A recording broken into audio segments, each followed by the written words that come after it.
नमस्कार दोस्तों, आज एक अद्भुत रहस्यमयी कहानी कागभूषण जी की सुन आएंगे। चलिए कहानी की शुरुआत करते हैं। देवास देवताओं के लिए भी दुर्लभ है। उसे कथा को वहां बैठे हुए कौवे ने सुन लिया। तूने नारायण के निंदा कर मेरी भक्ति को कलंकित किया है, इसीलिए जा।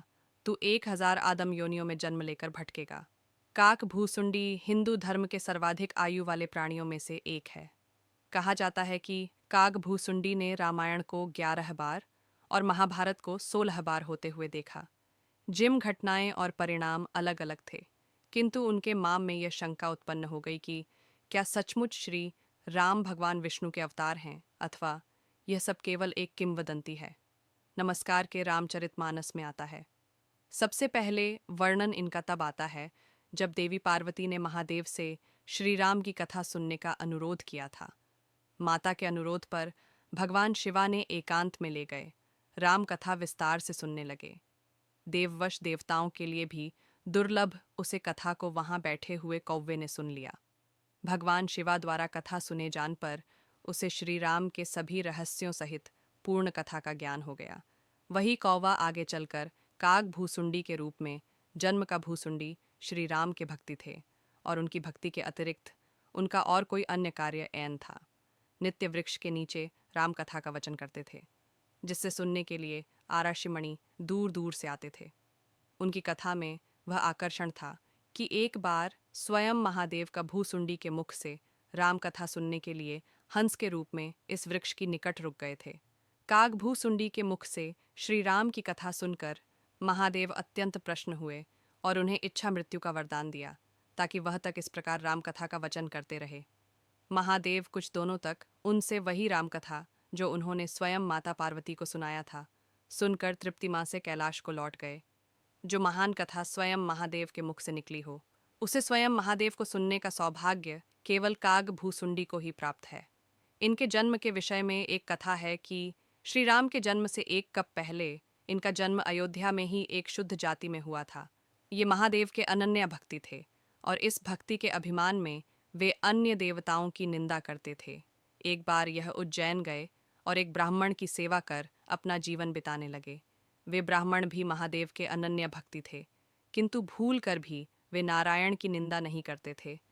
उन्हें के समक्ष एक बार का भूसुंडी ने भगवान शिवा की तुलना नारायण से करते हुए भगवान विष्णु की निंदा कर दी। श्री हरि की निंदा सुनकर महारुद्र अत्यंत क्रोधित हुए और उन्होंने आकाशवाणी द्वारका भूसुंडी को धिक्कारते हुए कहा कि रे आदम, तू स्वयं को मेरा भक्ति कहता है, पर तुझे यह भी झात नहीं कि हरि और हर में कोई भेद नहीं। तूने नारायण निंदा कर मेरी भक्ति को कलंकित किया है, इसीलिए जा। तू 1,000 आदम योनियों में जन्म लेकर भट्ट रहा। महादेव का रौद्र रूप देखकर काग भूसुंडी कपड़े हुए उनसे दया की याचना करने लगे। तब ब्राह्मण ने भी द्रवित होकर महादेव से उसे क्षमा करने की प्रार्थना की। इस पर महादेव ने कहा कि मेरा श्राप तो निष्फल नहीं हो सकता, इसीलिए निश्चित ही इसे 1,000 जन्म लेने पड़ेंगे। लेकिन मैं ऐसे आशीर्वाद देता हूँ कि मृत्यु का जो कष्ट होता है वो ऐसे नहीं होगा। साथ ही इसे अपने प्रत्येक जन्म का स्मरण रहेगा और इसका ज्ञान कभी सिन नहीं होगा। अपने अंतिम जन्म में इस श्री राम के अनन्य भक्ति प्राप्त होगी। महादेव के वचन अनुसार का भूसुंडी का सबसे पहले जन्म सर्प यानी में हुआ। उसके बाद फिर जी भी यानी में जन्मत उन्हें बिना कष्ट मुक्ति मिल जाती थी। साथ ही महादेव के आशीर्वाद के कारण उन्हें अपने पिछले सभी जनों का पूर्ण स्मरण राहत था। इसी प्रकार एक के बाद एक जन्म लेते रहे और 1,000वें जान में वे ब्राह्मण के रूप में जन्मे।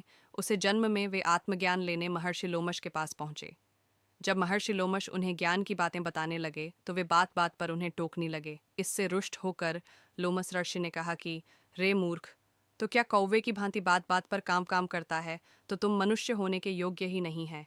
इसीलिए जा, तू कौवे का ही जीवन व्यतीत कर। उनके श्राप से कागभूषिंदी तत्काल कौवा बन गए। ऐसा देखकर अपने क्रोध पर पश्चाताप करते हुए लोगों से ऋषि अत्यंत दुखी हो गए। तब का रूपी काग भुसुंडी ने कहा कि हे मुनिवार, आप कृपया दुखी ना हो। आप जैसे महात्मा का श्राप भी मेरे लिए वरदान है। मुझे विश्वास है कि मेरा भला ही होगा। यह कहकर कागभूसुंडी ने महर्षि लोमस को रामकथा सुने। उनका ऐसा संयम देखकर और श्रेष्ठ राम कथा सुनकर महर्षि लोमश बड़े प्रश्न हुए और उन्हें शिक्षा मृत्यु का वरदान दिया। साथ साथ उन्होंने उन्हें राम मंत्र भी दिया। राम मंत्र मिलने से उन्हें अपने काग रूप से प्रेम हो गया और वे इस रूप में नित्य राम कथा का वचन करने लगे। उनके द्वारा कहे गए रामायण को काग भूसुंडी रामायण के नाम से भी जाना जाता है। काग भूसुंडी हिंदू धर्म के सर्वाधिक आयु वाले प्राणियों में से एक है। कहा जाता है कि काग भूसुंडी ने रामायण को 11 बार और महाभारत को 16 बार होते हुए देखा। जिम घटनाएं और परिणाम अलग अलग थे। रामायण में एक ऐसा प्रसंग आता है जब नारायण के वहां गरुड़ को श्री राम के विष्णु अवतार होने पर संदेह हो गया था। यह वर्णन तब का आता है जब श्री राम किसी ने लंका पर आक्रमण किया और उनके नेतृत्व में वानर और वृक्षों किसी ने रावण के कई महारथी का वध कर दिया। यहाँ तक कि कुंभकर्ण भी श्री राम के हाथों वीर गति को प्राप्त हुआ। तब रावण ने स्वयं युद्ध में जान की ठानी पर उसके पुत्र मेघनाथ ने अपने पिता को रुकते हुए कहा कि जब तक वो है तब तक उन्हें राजा होते हुए युद्ध में नहीं, वीरता और उसकी गिनती एकमात्र अति महारथी में की जाती थी। संसार में ऐसा कोई भी अस्त्र नहीं था जिसका उसे ज्ञान नहीं था, और उसके भी ऊपर वो तीनों महास्त्रों अर्थात ब्रह्मास्त्र, नारायण एवं पाशुपतास्त्र का झात था। अपने पिता की आज्ञा लेकर वो युद्ध को गया और तब माया युद्ध कर उसने राम लक्ष्मण को नागपास में बंद दिया। नागपांच के प्रभाव से दोनों भाई अचेत हो गए और समस्त सी चिंतित हो गई। तब जमावट ने बताया कि इस संसार में कोई और स्पष्ट से उनकी रक्षा नहीं कर सकता। यदि उन्हें कोई बचा सकता है तो वे केवल भगवान श्री हरि के वहां गरुड़ हैं। यह सुनकर महाबली हनुमान पवन वेद से उड़कर पक्षीराज गरुड़ के पास पहुंचे और उन्हें स्थिति से अवगत करते हुए उनसे सहायता की प्रार्थना की। जब गरुड़ ने यह सुना कि श्री राम और लक्ष्मण अचेत हैं तो वे तुरंत हनुमान के साथ चल दिए। करु ने अब तक श्री राम के बड़े में सिर्फ सुना नहीं था और उनके आराध्य भगवान विष्णु ने उन्हें यह बताया था कि श्री राम उन्हीं के अंश है। तब सही गरुड़ के माँ में श्री राम के दर्शनों की इच्छा थी। जब वे रणभूमि में पहुंचे तो उन्होंने श्री राम और लक्ष्मण को एक साधारण मानव के भंते नागपाश में बंधे हुए देखा। वे बड़े आश्चर्यचकित हुए कि जिन्हें भगवान विष्णु का अवतार कहा जाता है वो कैसे साधारण नाग पांच में बने पड़े हैं। उन्होंने तत्काल नागपश्य को काटकर उन दोनों भाइयों की प्राण रक्षा के। जब दोनों सचेत हुए तो श्री राम ने गरुड़ का आभार प्रकट करते हुए कहा कि है महाबली पक्षीराज, आपने हम दोनों भाइयों के प्राणों की रक्षा की है। इसी कारण मैं आपको सदर नमन करता हूँ। मुझे अपने प्राणों का मोह नहीं, किंतु आपने मेरे अनुज के प्राण बचाकर मुझमें पर बड़ी कृपा की है। विष्णु अवतार श्री राम को इस प्रकार बोलना देखकर गरुड़ को पुनः हुआ। वो अपनी शंका का समाधान श्री राम सही करना चाहते थे, किंतु उन्होंने संकोच के मारे कुछ कहा नहीं और उन्हें प्रणाम कर वापस लौट गए। किंतु लोगों के मां में शंका उत्पन्न हो गई कि क्या सचमुच श्री राम भगवान विष्णु के अवतार हैं अथवा यह सब केवल एक किंवदंती है। वह अपनी शंका लेकर सबसे पहले देवर्षि नारद के पास पहुंचे, किंतु उन्होंने गरुड़ को परमपिता ब्रह्मा के पास जान की सलाह डिब्बे ब्रह्मदेव के पास अपनी शंका लेकर पहुंचे तो उन्होंने हंसकर उन्हें महादेव के पास भेज दिया। अब वे महादेव के पास पहुंचे और भगवान शिवा ने उनसे उनकी शंका पूछी। तब उन्होंने कहा कि है महादेव, आज जो मैंने देखा है उससे मेरे माँ में शंका उत्पन्न हो गई है कि श्री राम क्या वास्तव में मेरे प्रभु नारायण कहानी अवतार है। तब महादेव ने मुस्कुराते हुए पूछा कि ऐसा क्या देख लिया तुमने। तब गरुड़ ने कहा कि प्रभु, मैंने देखा कि श्री राम अपने भ्राता लक्ष्मण सहित एक साधारण से नागपाश में बंधे पड़े हैं। है महादेव, लक्ष्मण तो स्वयं शेषनाग के अवतार का जाते हैं, तो वे किस प्रकार एक टच नागपास में बन सकते हैं। और तो और उनके स्वामी भगवान विष्णु के अवतार कहे जान वाले श्री हुई इस नागपास में बैंड कर अचेत पड़े थे, जिनके केवल संकल्प मंत्र से सृष्टि का आरंभ और अंत हो सकता है। उसे भगवान विष्णु के अवतार कहे जान वाले श्री राम को मुझे अपने की सहायता की आवश्यकता क्यों पड़ गई, इसी कारण मैं संदेह में पड़ गया हूँ। अतः कृपा करें, मेरे संदेह को दूर करें। तब महादेव ने पूछा कि ब्रह्मदेव ने इस विषय में क्या कहा। इस पर गरुड़ ने कहा कि प्रभु परमपिता ने कुछ कहा नहीं, अभी तू हंसकर मुझे आपके पास भेज दिया।